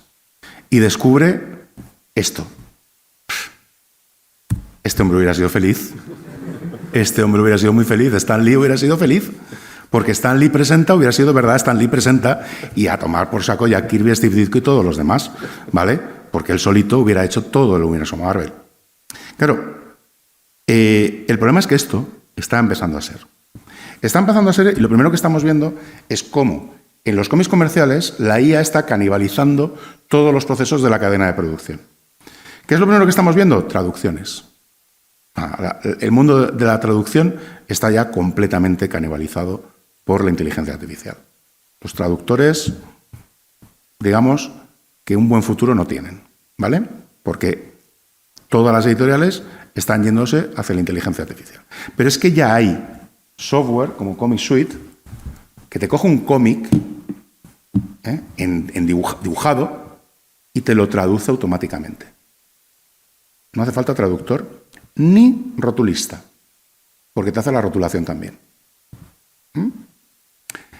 Están empezando a ver ya, hay mucho software, estos ya son incluso plataformas abiertas de Comic Translate, que lo que te hacen es que tú le metes un cómic en japonés y te lo pasa traducido al idioma que tú quieras y rotulado. ¿Vale? Hombre, todavía la rotulación no es muy buena, pero dale tiempo. Ya hay muchísimas intentos de hacer coloreado automático, entintado automático. Es decir, todo el proceso, que en su día Stan Lee fue muy inteligente porque lo que hizo fue realmente diluir la autoría en todo el proceso de creación. Esto no era nuevo. Lo que pasa es que no se decía los nombres de los autores intermedios, lo cual, por una parte, está muy bien que se reconozca a quien trabaja. Pero en el fondo, algo que pasaba de siempre, que era que en las tiras diarias americanas, como bien explicaría Kiko, había estudios de producción, donde había muchas personas trabajando. El caso más famoso era Dan Barry, que tenía guionistas, dibujantes, entintadores, fondistas, de todo, coloreadores, pero al final era un cómic de Dan Barry. Porque ese equipo buscaba que el TVO tuviera esa personalidad. Es verdad que Stan Lee le da nombre a todos esos intermedios, pero ¿por qué lo hace? Para diluir la importancia de los otros creadores. Ese Stan Lee presenta y luego el resto trabajan para mí. Bueno, pues si tú ahora te quitas a todo eso, todo ese proceso se puede automatizar por inteligencia artificial. Y más que vendrá. Si uno empieza a buscar los trabajos que se están publicando en este momento sobre inteligencia artificial, pues tenemos sistemas de colorizado automático, generación de cómic automática, síntesis de novelas gráficas, generación de comic strips, incluso ya hay software de inteligencia artificial, que eso lo vi el otro día, que te coge una película y te la pasa a cómic, automáticamente. ¿Para qué más? Eso es a por donde vamos en la parte de rentabilidad. Y en la parte creativa. Claro, después de todo lo que hemos visto, la verdad es que es muy difícil ver a la IA como un aliado. Pero es cierto que la IA nos puede hacer reflexionar sobre el propio proceso creativo, ¿vale? Y hay algunos autores que sí que han intentado avanzar. Por ejemplo, Dave McKean realizó esta obra Prompt con Midjourney. La hizo en 12 días y él trabaja precisamente sobre la reflexión de lo que es la inteligencia artificial y de lo que se puede producir. Lo hace además siguiendo su propio estilo. Entrenó la red con sus propias imágenes. Sabéis que las imágenes de Dave McKean, que se hizo famoso con las portadas de Sandman, pues son muy basadas en el collage, en este tipo de imágenes, donde cuando vemos, por ejemplo, estas imágenes, pues la verdad es que recuerdan mucho a Dave McKean, la verdad. Pero el propio Dave McKean utilizó esta obra para reflexionar. Es una metarreflexión sobre la inteligencia artificial y sus conclusiones yo creo que eran muy interesantes. De hecho, en el libro él pone sus conclusiones, ¿no? Y creo que la más interesante es que la IA no es una herramienta. Como él dice, no es que te haga el trabajo más fácil, es que hace el trabajo por ti, que es diferente. Él le gusta utilizar, y de hecho ha seguido utilizando la inteligencia artificial, dice que es una herramienta potentísima y que es un salto evolucionario en respecto a cómo entendemos que es la creación. Pero lo que él sí que tiene muy claro es que no es arte. Dave McKean dice claramente que no existe el arte hecho por inteligencia artificial. Porque realmente el arte es el camino de creación. Y ese camino lo haces desaparecer con inteligencia artificial. Es el proceso de crear lo que, digamos, da lugar a ese concepto que llamamos arte. Pero aquí lo que hacemos es quitar esa parte intermedia. Con lo cual, digamos que el artista se desposee por completo de todo lo que pasa. Evidentemente, es una opinión, pero nos debe hacer pensar y reflexionar sobre lo que entendemos como arte y sobre todo lo que entendemos como arte humano. Otro autor que ha trabajado mucho en la inteligencia artificial es Ilan Manoak. Ilan Manoak es un artista conceptual que hace obras de cómic muy interesantes, siempre rompiendo barreras, obligando a reflexionar sobre el uso de diferentes tecnologías, sobre la narración, y él ha trabajado mucho la inteligencia artificial con modelos que además ha creado él mismo. Publicó, por ejemplo, este álbum, Fast Walkers, que son 500 páginas de manga. Y es un manga erótico, es un manga pornográfico, pero los resultados son, ahí los veis, extraños, cuanto menos. Y la verdad es que para ser pornográfico, muy excitante no es, la verdad.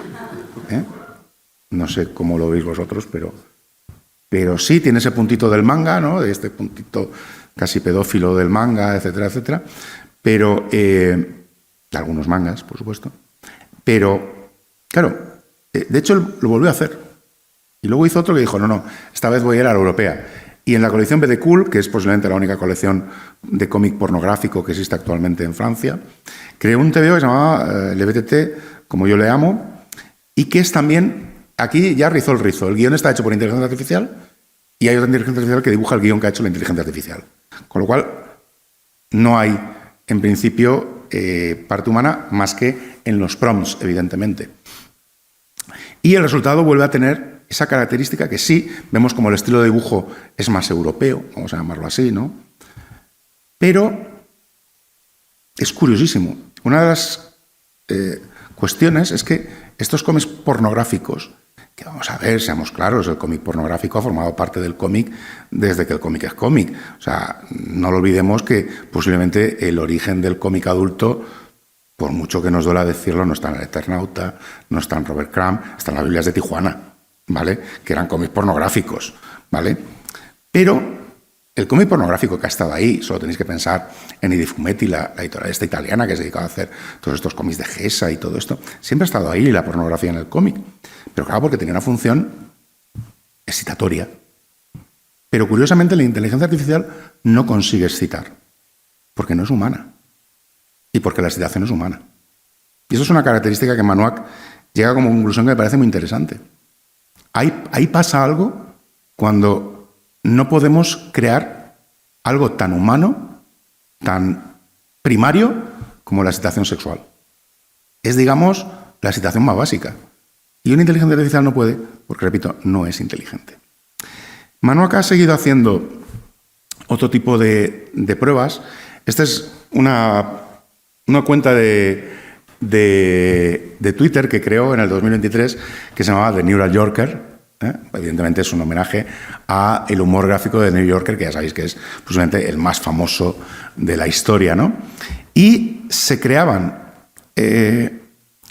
frases con inteligencia artificial que se recreaban con inteligencia artificial también, que tenían ese aspecto de chiste del New Yorker, pero que no tenían ningún sentido. Es verdad que cuando las vemos es muy curioso, porque parece un chiste del New Yorker. La primera sensación es, mira, un chiste del New Yorker, pero luego empiezas a ver y dices, ¿qué es esto? ¿Esto qué es? Pues es eso. Es una imagen creada sin tener, en este caso, prácticamente supervisión y dando lugar a cosas que nos obligan a pensar qué es lo que está creando la inteligencia artificial. Claro, evidentemente tenemos mucha gente que dice que es una nueva forma de arte, una nueva forma de creación. No lo sé. Sinceramente, para eso están los filósofos. Yo soy físico y comiquero. La filosofía no entra dentro de mis capacidades y a estas alturas de la vida no voy a estudiar filosofía. O sea que me da igual. Pero lo que sí que tengo claro es que la inteligencia artificial nos está poniendo en un dilema. Y es, ¿cómo podemos utilizarla? Porque es una herramienta potente y es una herramienta interesante. Pero ¿cómo podemos utilizarla de una manera ética y que no nos destruya realmente? Y ojo, no nos destruirá la inteligencia artificial. Nos destruiremos nosotros mismos por cómo hemos utilizado esa inteligencia artificial. Por favor, cuando tenemos un cuchillo, no, el cuchillo no ha matado a nadie. Ha matado a quien empuñaba el cuchillo, ¿vale? No digamos que la inteligencia artificial ha sido algo. Pero lo que es evidente es que vamos a tener que elegir muchas cosas. Y nos vienen épocas complicadas, porque la inteligencia artificial cada vez va a ser más potente. Cada vez esa capacidad de memoria va a ser más parecida a nuestra propia memoria. Y le faltará, por supuesto, esa parte de inteligencia. Es la parte de inteligencia humana la que va a hacer que la inteligencia artificial sea útil o un desastre. Ciertamente, solo mirando el telediario estos días, pues la verdad es que muy optimista no se puede ser, sinceramente. Pero yo creo que es una gran posibilidad, aunque también os digo una cosa, viendo el futuro que nos viene a corto plazo, pues la verdad es que uno piensa, pues oye, a lo mejor estaría mejor que una inteligencia artificial nos sustituyera, ¿no? Porque tal cual van las cosas, pues no sé. Pero lo que sí que es cierto es que pues nos vamos a enfrentar a un futuro complicado y vamos a tener que elegir muchas veces entre la pildorita azul y la roja. Y espero que lleven analgésicos porque el dolor de cabeza va a ser muy fuerte. Pero lo que sí que tengo muy claro es que haga lo que haga la inteligencia artificial, dependerá de lo que la inteligencia humana quiera que haga. Y es ahí donde nosotros podemos entrar. En la parte de cómic, hombre, pues por favor, no compréis cómics hechos con inteligencia artificial por un simple criterio comercial de crear más y tener más cómics puestos en la estantería. Si alguien utiliza la inteligencia artificial de una manera creativa, de una manera reflexiva, pues puede ser interesante, por supuesto. Pero si es solo para ahorrarse dibujantes, pues por favor, no caigamos en ese error, ¿no? Pero bueno, lo que sí que tengo muy claro es que esto no se acaba aquí y de hecho no sé cuándo se va a acabar. Y esto es básicamente lo que os quería contar y a partir de aquí pues quedo a vuestra disposición para cualquier pregunta que tengáis. Muchas gracias.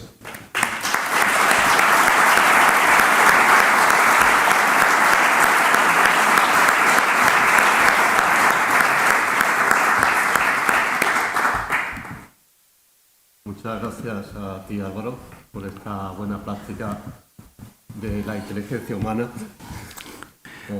Estaba pensando en mandarte una por ChatGPT, pero he visto que no.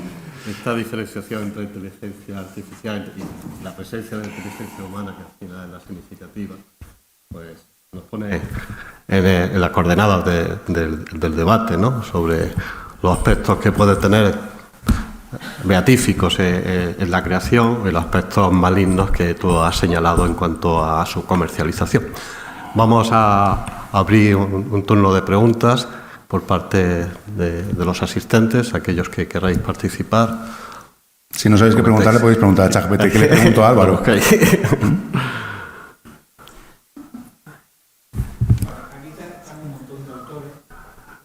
Espera, te van a dejar un micrófono. Te van a pasar el micrófono para que quede en la grabación. Vale, en esta sala estamos gente que nos dedicamos a esto hace mucho tiempo, o no tanto, y digamos que somos parte afectada de esta evolución, ¿no? El otro día hablando con un amigo en una tienda de cómics me decía, es que no se dedica a esto, dice, es que si tú no utilizas la inteligencia artificial, tú vas a llevar una piedra en el camino. Sin embargo, la gente que no es profesional como tú, pues se va a liberar y va a empezar a utilizar esta herramienta, entre comillas, herramienta. Entonces, la cuestión aquí está en... Es interesante los ejemplos que has puesto de autores que han utilizado la inteligencia artificial, como Dave McKean y estos otros autores, porque la cuestión que tenemos nosotros los creadores es cuándo lo vamos a hacer, de qué manera lo vamos a hacer y por dónde va a saltar la liebre. Porque al final va a ocurrir. Al final va a haber alguna lanza que va a ocurrir, va a haber algún autor que todos miramos que va a coger y va a decir, ya se ha acabado, voy a quitar la piedra porque está todo el mundo utilizándola y ahora yo la voy a utilizar. Y entonces ese momento lo que no sabemos cuándo va a llegar. Es un apunte que he hecho y abierto a tu investigación, a que nos digas qué te parece. Pues, a ver, ese es un argumento, ese argumento es que todos lo van a utilizar y tú te quedarás atrás, es muy capcioso. Y entra dentro de todos estos argumentos que, digamos, vienen impuestos desde arriba. A mí me recuerda mucho al de la cultura del esfuerzo. Esta famosa cultura del esfuerzo. Es que te tienes que esforzar para poder llegar. Sí, pero oiga, es que ese que tiene pasta no se ha esforzado nada y ha llegado mucho más que yo. ¿Vale? ¿Qué es lo que estás haciendo? La cultura del esfuerzo muchas veces es tan solo una manera de, pues, darle a los pobres un argumento para que no estén fastidiados porque alguien, en lugar de tener una escalera de 1000 pasos, tiene una escalera mecánica o un ascensor. O sea, digamos que yo una vez le oí a alguien decir que el ascensor social son escaleras para los pobres. Y es verdad. En este caso es lo mismo, cuando te dicen, es que todo el mundo lo va a utilizar. Bueno, será si no hay alguien que diga, oiga, es que eso no se puede hacer. Tú lo que estás asumiendo es que tu interés comercial es el que se va a imponer. Porque normalmente el que dice eso suele ser el que está en la cadena predatoria arriba, el editor. Es que si tú no lo utilizas, vendrá alguien que le voy a pagar una mierda y ya lo ha utilizado. Pero en el fondo lo que te está diciendo es que voy a conseguir bajar los precios, hagas tú lo que hagas. Y voy a pagarle una mierda al que utilice la inteligencia artificial. Eso es lo que te está diciendo en el fondo. Es decir, en el fondo, ¿qué es lo que está diciendo? Acepta cobrar menos. Esto, a ver, ojo que no ha pasado, no es nuevo con la inteligencia artificial. Voy a poner un ejemplo muy claro. En Estados Unidos, en los años 80, se habló de la invasión española de los autores españoles. En Warren, en la editorial Warren, los autores americanos fueron desplazados por la gran calidad de los autores españoles. No, era que cobraban menos que los americanos. Y se quedaron todos. Y cuando llegaron los filipinos, que cobraban menos que los españoles, tiraron a todos los españoles. ¿Y ahora qué pasará? Que cuando llegue alguien que haga con inteligencia artificial, tirará a todos los que no utilicen la inteligencia artificial. Cuidado que el argumento ahí yo creo que es de nuevo comercial y puramente empresarial. Pero la cuestión no iba por ahí, eso ya lo sé. Además vemos a chavales de 20 años que nos dicen lo que tenemos que hacer los que somos creadores. Y dice, pero bueno, no, la cuestión no es esa, la cuestión va más bien a la lógica de la evolución natural. Es decir, yo por ejemplo que no utilizaba una tablet para dibujar, escuchaba muchísimos argumentos de no, es que hay que utilizar tablet, y yo, bueno, pues al final la utiliza. La cuestión no es si queremos o hay una moralidad o no, la cuestión es qué es lo que va a ocurrir con los creadores ante hay diferencias. Hay diferencias. Cuidado porque esto no es un avance tecnológico. Como bien dice Demian King, no es solo una herramienta. O sea, cuando tú has cogido y has pasado de trabajar con lápices a tabletas, bueno, pues sí, es verdad que a lo mejor la industria del lápiz se ha visto afectada, ¿vale? Pero a ti a nivel creativo no te ha supuesto nada. Te ha dado una herramienta para hacer más cosas. Si la inteligencia artificial fuera eso, el que tú, por ejemplo, pudieras recrear una imagen para poder trabajar sobre ella rápidamente, sería maravilloso. El problema es cuando te sustituye a ti. Ese es el problema. O sea, el problema no es el uso de la IA como herramienta. Repito, si fuera una herramienta sería maravilloso, porque es una herramienta que permite realmente cosas increíbles. O sea, pues podrías generar imágenes, podría ayudarte a muchas cosas, parte de trabajo repetitivo que te lo hiciera una inteligencia artificial, eso no me parece mal. Ya lo haces, de hecho, con muchos softwares de creación. Pero el problema es cuando otra persona, más lista, por así decirlo, o que se piensa más lista, dice, me ahorro tu trabajo. Ese es el problema grave. Y con la inteligencia artificial pasa eso. Cuando entra Photoshop, no va a sustituir al creador en ningún momento. El hecho de que tú trabajes con un iPad, con un papel o con tablillas de barro, no cambia para nada tu labor como autor. Cambia el resultado final, cambia tu forma de trabajar posiblemente, pero tu esencia como autor no la cambia. Y tu relación con el empresario tampoco. Tú le vas a dar un producto terminado. Al empresario le da exactamente igual que lo hayas hecho en un óleo de 20x50, en un iPad o en un papel de váter. Le da exactamente igual. Lo que le interesa es publicar lo que has hecho. Pero eso lo que afecta es pues, a todo tu proceso de creación. Pues es más rápido, más corto, más posibilidades, menos posibilidades, no sé. Pero en este caso estamos hablando de otra cosa. Esto ya no es solo una herramienta. Si la IA fuera una herramienta, estaríamos en el planteamiento que tú dices. Es, ¿cuánto tiempo tardaremos en utilizarlo todos? Pues como cuando pasamos de utilizar máquinas de escribir a ordenadores. ¿Cuánto tiempo tardaremos? Pues no lo sé. Pero es que aquí hay más. Aquí hay más. La IA puede sustituirte. Y ese es el problema grave. El problema no es cuándo todos utilizaremos IA. Porque de hecho ya está en todas partes. Está en todas partes. Cualquier foto que hagáis con un móvil está ya, generalmente, salvo que utilicéis móviles de hace muchos años, pero cualquier móvil de los últimos 2 años, la imagen que veis es una imagen ya retocada por IA. ¿Vale? Con lo cual la IA está en todas partes. Lo utilizamos de forma consciente o inconsciente. El problema es cuando el resultado es que te sustituye. Yo creo que la clave está en el proceso, básicamente. O sea, recuerdo cuando hicimos las exposiciones de historia de una página en el Hospital Real hace mucho tiempo, le pedí a un montón de gente relacionada con el sector que hiciera una reflexión sobre el proceso creativo, porque la exposición iba sobre el proceso creativo en cómic. Y recuerdo que Pascal Lefebvre escribió un articulito muy cortito que era muy interesante, que se llamaba Millones de decisiones. Y que en cierto modo intenta responder a cómo trabaja la inteligencia artificial cuando crea su propia imagen a partir de la memoria, ¿no? Pero justamente los que somos dibujantes sabemos que esas millones de decisiones que hacemos en cada momento, cuando apretamos más o menos una plumilla, más o menos un lápiz digital, cuando decimos que una línea confluya con la otra o que llegue justo al límite de la viñeta, o sea, eso lo hacemos constantemente, eso la IA no lo hace porque no sabe lo que está haciendo, o sea, no sabe lo que dibuja. Entonces no veo ninguno de los ejemplos que he visto hoy y tampoco los que he ido viendo en internet hasta ahora me parece especialmente interesante. Se asemeja muy bien a una fotografía porque tiene una mayor cantidad de datos que poder asimilar. El dibujo, sobre todo cuando el dibujo es personal, es mucho más complejo. Y probablemente yo creo que el proceso, igual que hablaba antes del tema de la pornografía o del humor, que no es capaz de ser generado por una IA, tampoco el proceso lo va a ser en un tiempo corto. Y sí que veo interesante lo que tú comentabas y lo que hacía alusión Chema, ¿no? De usar la IA como una herramienta accesoria, una especie de C3PO, R2D2 que trabaje contigo en todo momento, ¿no? O sea, yo ya lo hago cuando trabajo con el iPad y con el asistente de la geometría. Y bueno, yo creo que los tiros todavía van por ahí. Es difícil sustituir a un humano hoy por hoy. Sobre todo en el tipo de cómics que a nosotros nos interesa, probablemente el cómic más de autor. En el mainstream, pues sí, se llegará a hacer, supongo, pero ¿para qué?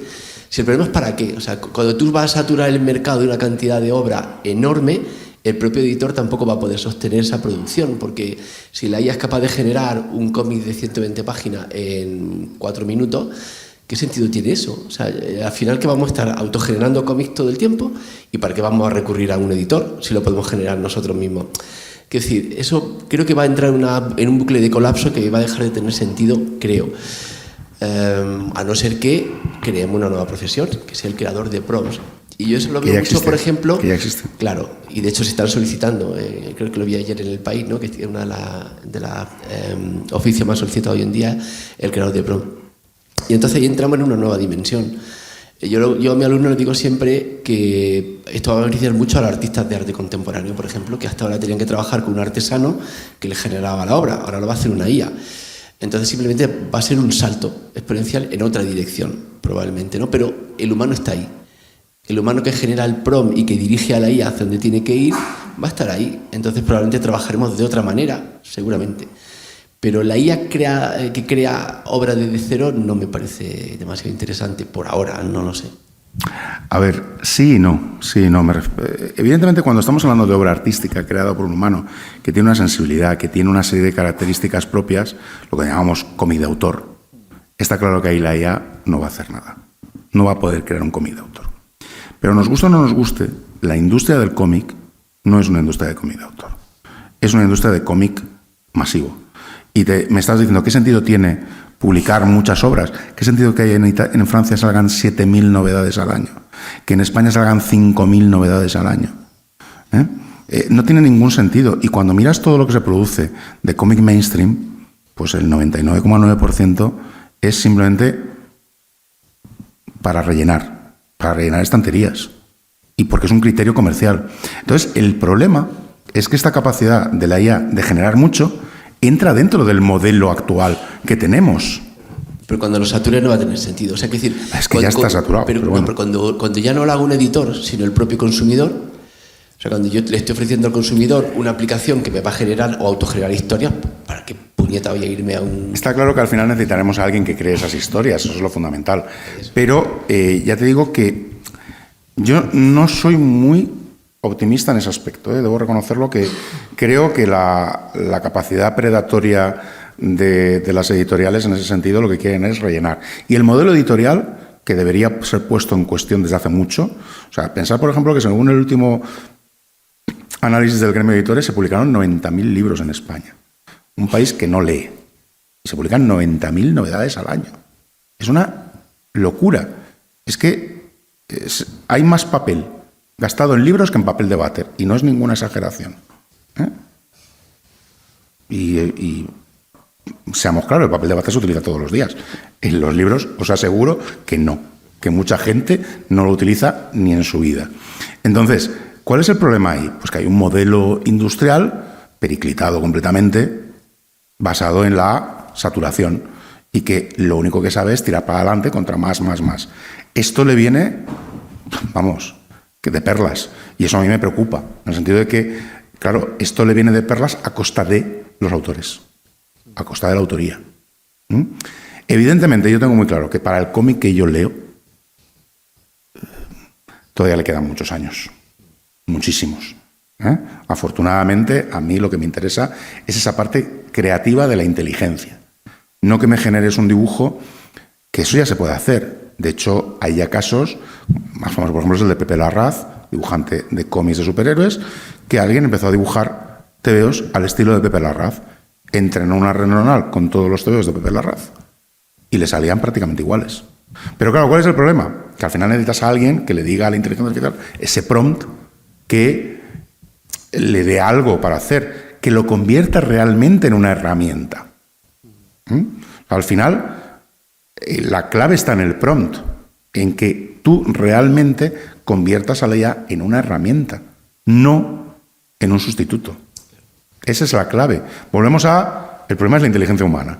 Es cómo puedes utilizar esto para que realmente sea una herramienta y no una manera de sustituir trabajadores. Me da igual que sean creativos o de cualquier parte de toda la escala, porque es que están sustituyendo traductores, rotulistas, todo. Entonces, claro, lo que tenemos que ver es cómo podemos llegar, pues, a un consenso ético del uso de la IA como una herramienta de verdad. Un inciso solo, volviendo a esa era mi primera cuestión. ¿Cuándo vamos a dar el paso? Porque ahora mismo muchas veces, y en ámbitos profesionales ocurre, empresariales también, yo trabajo en una empresa de animación y estamos haciendo una película ahora en la que los productores que son extranjeros no quieren inteligencia artificial. Ahora. Pero la cuestión es esa, es cuándo se va a perder el miedo, porque las conversaciones que yo tengo con otros compañeros o que tenemos en Internet es todavía con el miedo a la inteligencia artificial. Entonces, yo no hablaba de sustituir, hablo de la herramienta, porque hoy en día la inteligencia artificial es una herramienta, y además una herramienta interesante para cualquier persona que se dedique a la imagen, porque te ofrece ciertas cuestiones que son importantes. Entonces, la cuestión está ahí, porque no sabemos lo que va a pasar. Hay también una cuestión de mercado en el que... Hace nada, leí que se espera que en la industria de la animación el 95% de la producción sea por IA, lo cual significa que todos los animadores a la calle. Esa es la realidad, ¿eh? Es que pasa en todos los sectores. La discusión de esto está sobre lo que va a pasar con el ser humano. Porque el ser humano, cuando no trabaje, dice, no, es que va a trabajar un camarero, pero cuando la gente no trabaja, el camarero va a decir, pues yo tampoco trabajo. El problema fundamental es que la teoría que nos vendía la ciencia ficción es que la inteligencia artificial nos quitaría el trabajo para poder dedicarnos, nos quitaría la necesidad de trabajar para poder dedicarnos al arte, a la creación, pero no, la inteligencia artificial lo que nos quita es el trabajo. Nos quita el trabajo, el puesto de trabajo, que es muy diferente. Ese es el problema, que la ciencia ficción lo que no llegó a ver es eso. Cuando uno ve, por ejemplo, yo que sé, en La máquina del tiempo de Wells, esa sociedad futura donde viven dedicados precisamente porque les han quitado el trabajo, dices, bueno, pues tampoco estaría tan mal dedicarse todo el día ahí al hedonismo, ¿no? El problema es que no es eso. El problema es que lo que están haciendo los empresarios es quitar el puesto de trabajo. Hay una propuesta muy interesante de Bill Gates, que no es específicamente de la inteligencia artificial, pero es de robots, que dijo que los robots en las fábricas deberían cotizar a la seguridad social. Y me parece una gran idea, porque eso que te está haciendo ahorrar trabajadores no puede ser utilizado como una manera de tirar trabajadores. Que el dinero que te ahorra sirva para pagar rentas vitales, rentas vitalicias, rentas básicas, etcétera, etcétera. Me parece una gran idea. Que realmente quite del trabajo peligroso a costa de que el ser humano vive mejor. Pero no eso no va a ocurrir. Bueno, eso está ocurriendo en algunos sitios ya, afortunadamente. A corto plazo no, ni a medio.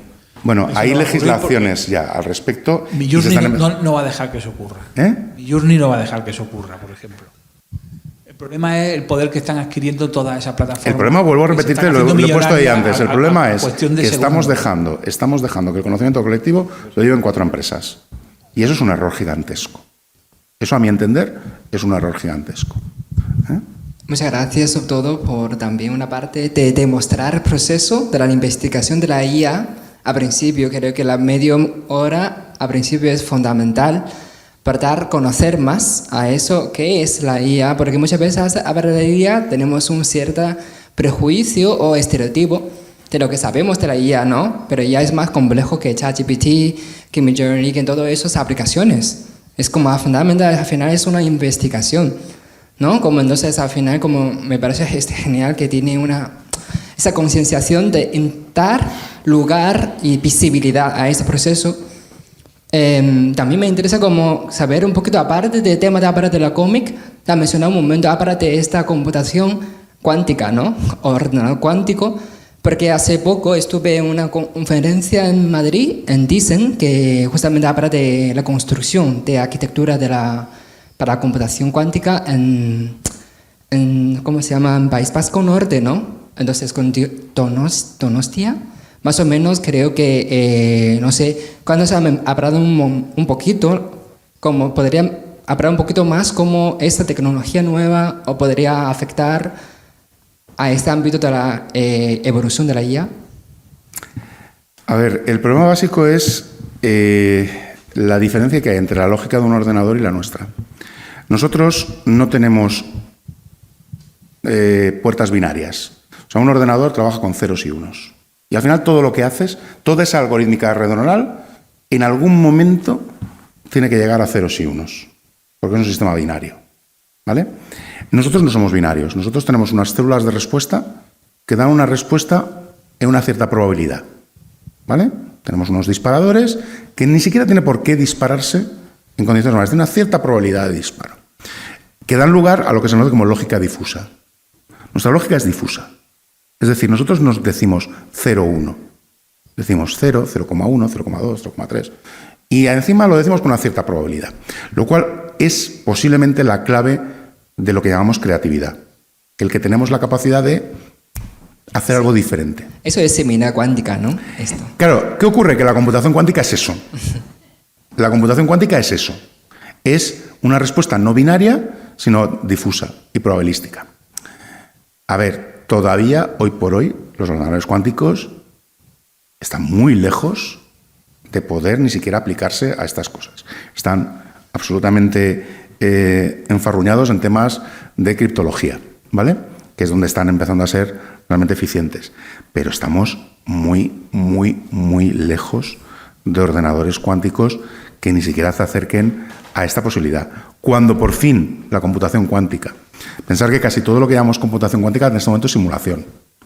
O sea, casi todo lo que se ve de resultados de computación cuántica son simulaciones con ordenadores normales de la computación cuántica. Porque los ordenadores cuánticos funcionales hay muy poquitos. Sí, todavía como en construcción muy lejana. Están en construcción, tienen muy poquitos qubits.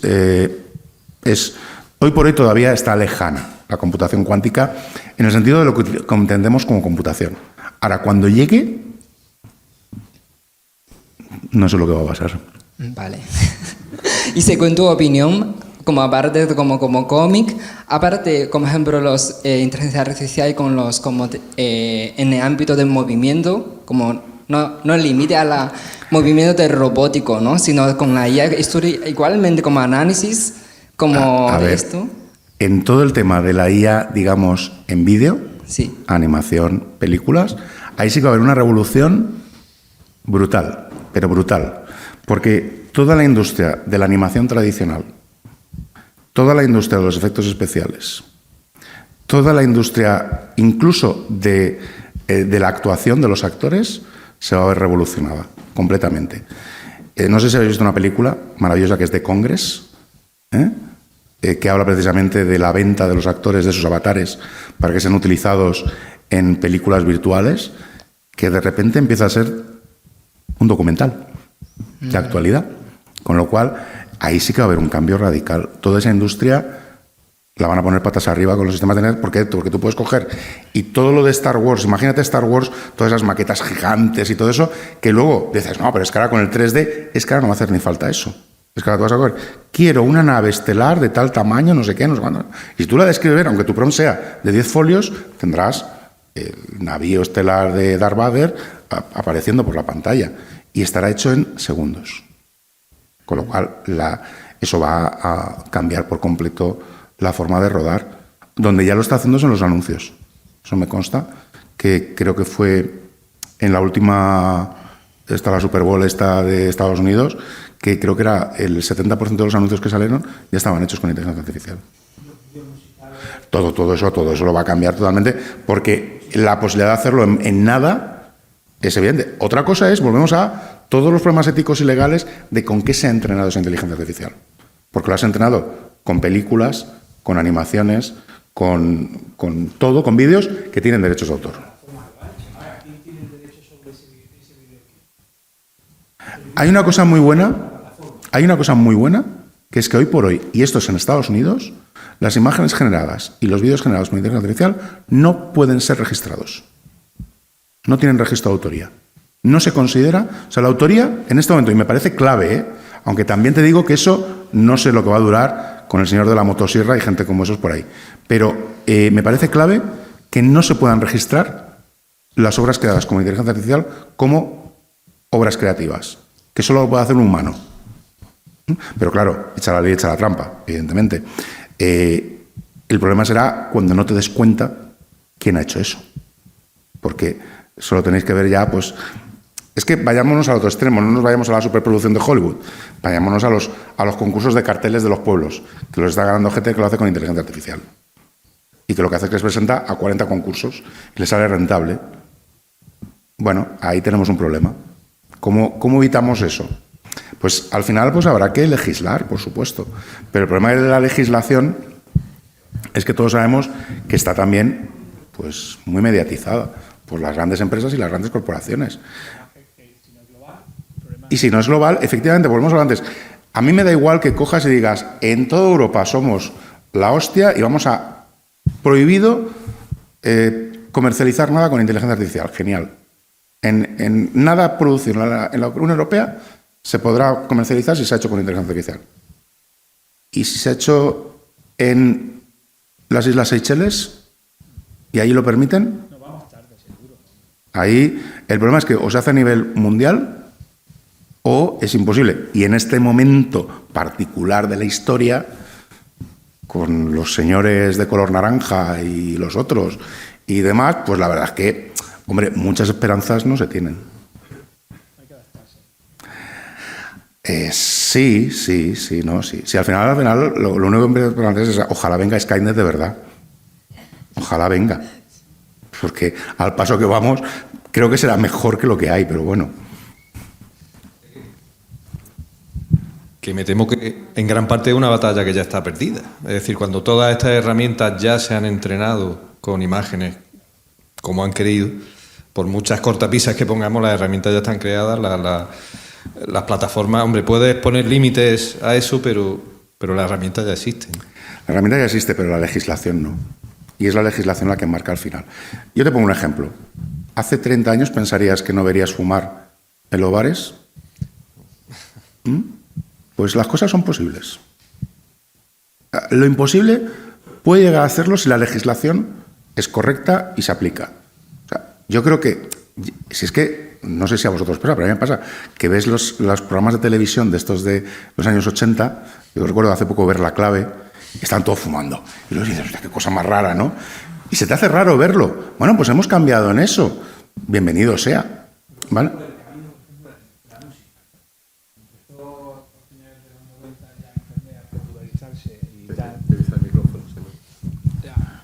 Hay industrias como la música que cayeron, definitivamente. Entonces, el problema es que cuando haya legislación y empiecen las cosas de una manera, ya habrá caído, los templos romanos habrán caído y estaremos todos en la miseria.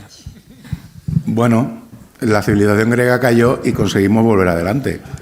También yo creo que hay que tener en cuenta un poco al cliente, porque estamos hablando de que para empezar ahora mismo hay un sistema de publicidad inmenso en el que yo te enseño las increíbles maravillas que ha hecho Midjourney, pero no te digo que llevo 2 semanas metiendo prom y te digo que es algo que se hace en un momento y no es verdad, porque es una cosa que no funciona así ahora mismo. Y es publicidad para que, de hecho, incluso que estemos aquí ahora mismo hablando, echándose las manos a la cabeza, diciendo, joder, yo mañana no voy a poder hacer un dibujo.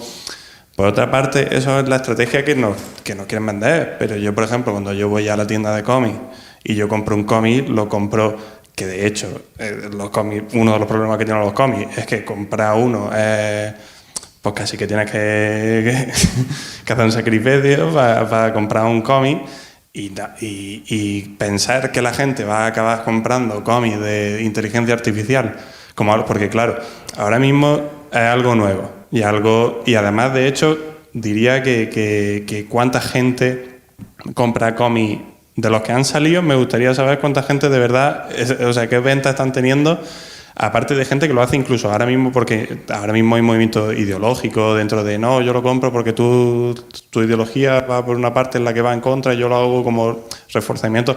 Pero yo dentro de 2 años esa gente no va a seguir gastándose un dinero para mantener una política porque le da igual, porque no compran cómics. O por ejemplo, lo que la gente está poniendo, el verdadero uso de la imagen generativa, estados de WhatsApp de señora. O sea, a mi madre le interesa poner una foto de Ghibli que no sabe ni lo que es, pero porque es algo nuevo y algo, pero no va a comprarse un cómic hecho en estilo Ghibli de la IA, porque eso no son un público objetivo del cómic. Y no creo que sea tan terrorífico en ese sentido, en el sentido de que la gente tiene una conciencia de lo que compra. Y los cómics, y por ejemplo, el mainstream, es lo que estamos hablando de lo que más se vende. ¿Cuánto vale una grapa? Que es lo que estamos hablando de lo que se puede quitar. ¿Cuánto dinero generan las grapas? En general todas, sumándolas todas, sí, pero mensualmente, que son 3 euros. Pero no es el hecho que vende, por ejemplo, un omnibus de 80 euros, que lo quitan de las manos, pero porque lo ha hecho. Concretamente, yo me compro la etapa de Claremont, por ejemplo. Pues yo quiero la etapa de Claremont, porque es de Claremont, pero no quiero los 3 años de los X-Men si no hubiese estado Claremont, ¿sabes? A eso me refiero.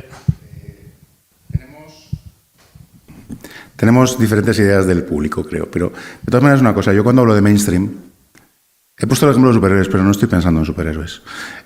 Todo lo que me has dicho, Chris Claremont, todo eso ya no es mainstream. Eso es minoritario. Muy minoritario. ¿Qué es el mainstream hoy en día? Naruto, My Hero Academia, Ataque de los Titanes, Kodansha, Shueisha, Shogakukan. Eso es el mainstream de verdad. El 70% de las ventas de cómic en España son manga. En Estados Unidos, el cómic más vendido en Estados Unidos no tiene disfraz ni máscara. Se llama Polycan, que vende millones, pero millones. O sea, cuando tú miras la lista de los 10 libros más vendidos en Estados Unidos, 8 son Polycan. Y hablo de libros más vendidos.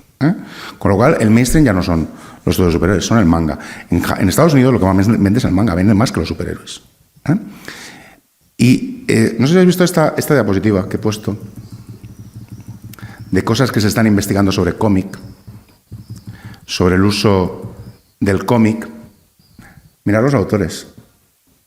Casi todos son japoneses. En la industria japonesa se está dando un cambio brutal de utilización de inteligencia artificial para generar mangas. Y la industria japonesa es muy diferente, pero es la que está marcando el ritmo de todo el resto de la industria mundial. Con lo cual, si en Japón empiezan a comprar estas series, y repito, se compran por personajes, se compran por que te gusta la serie, da igual quién la haga. Y no van a ver si es una inteligencia artificial o es un autor humano. Claro, pero yo te estaba haciendo la referencia a los superhéroes precisamente por eso, porque Spider-Man lo han dibujado 50 personas, pero Naruto no es una marca que te lo vaya a dibujar ahora, a menos de que haya un consentimiento explícito, evidentemente. Pero quiero decir, en las series de manga son series de autor, por así decirlo. Tienen un autor ligado generalmente y especialmente las grandes. Que son series que de autor que están ligados a una editorial que marca las condiciones de creación. ¿Vale? Te recuerdo que hay contratos para autores en que no les dejan ni siquiera salir del país. O sea, el tema es diferente. Pero yo creo que, por ejemplo, que en el superhéroe, no nos olvidemos, el comprador habitual de superhéroes no mira, eso hay estadísticas, no mira al autor, mira al personaje. Con lo cual, cuidado con eso, porque también la industria ha acostumbrado al comprador a que haya un baile de autores que hace que la autoría se diluya en ese proceso. El siguiente paso a que no haya autoría humana es sencillo. Y dependiendo de la calidad de lo que salga de estas plataformas, pues podría ser válido. No lo sé, pero lo que sí que te digo es que, ya te digo, lo que viene de Japón es una investigación salvaje. Y casi todos estos articulitos, miras, detrás tienen a Shogakukan, a Kodansha, a los grandes monstruos editoriales, porque lo que quieren es tener sistemas automatizados para ahorrarse todo el proceso. Posiblemente ellos mantengan al autor base, pero todo el proceso creativo será hecho con inteligencia artificial. Casi seguro. Porque aparte ellos tienen una producción salvaje. Salvaje. Entonces, esa producción salvaje con la inteligencia artificial la puedes. Y como las compras son brutales también, pues es 1 más 1 igual a 2. Al final, la depredación empresarial es lo que marca muchas veces el criterio de funcionamiento, por desgracia. No quiero ser muy pesimista en eso, pero lo soy. O sea, no puedo evitarlo. ¿Hay más preguntas? Pues si no hay ninguna más, agradecer de nuevo a Álvaro una conferencia que ha sabido de la primera parte aunar esa introducción a la inteligencia artificial antes de introducirnos ya en su relación con el cómic. Sin duda, su formación en el campo, y esto lo pensé también, ¿no?, de las ciencias experimentales, en el campo de la visión óptica, más su conocimiento del medio cómic nos ha permitido tener hoy una reflexión global, interesantísima, sobre esta relación entre cómic e inteligencia artificial. Hoy, que era el Día del Libro, que verdad ha sido casual, era un poco encontrar la fecha más adecuada. Regalate, pues hoy, por favor, regalad cómics.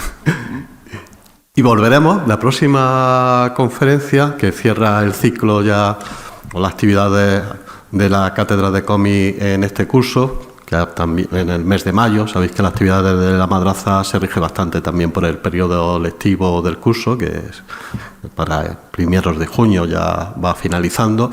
Y la última de las actividades que vamos a tener este curso será con Anabel Guzmán Alonso. Hoy hemos estado en una temática de plena actualidad y que requiere todavía de una perspectiva sobre qué va a ocurrir, como ha realizado Álvaro, y en las propias preguntas, ¿no?, que habéis realizado sobre el cómic y la inteligencia artificial. Vamos a volver en este caso más a los orígenes del cómic, en este caso del humor gráfico, de la historieta, a través de dibujantes, mujeres dibujantes, en el humor gráfico y en la historieta, en la España de cambio de siglo, del siglo XIX al XX, con Anabel, que precisamente en este curso, a inicio de este curso, defendió su tesis doctoral sobre esta temática. Y lo haremos dentro del contexto de la Feria del Libro, de la Feria del Libro, que se va a desarrollar ya en mayo. Será la conferencia el día 13 de mayo. La Feria del Libro comienza, me parece que el día 10, y ese fin de semana previo. Y el 13 de mayo, a la misma hora, a las 7:30, os esperamos aquí en el Salón de Caballeros 24 de la Madraza para esta última actividad del curso. Muchas gracias por vuestra asistencia y muchas gracias, Álvaro.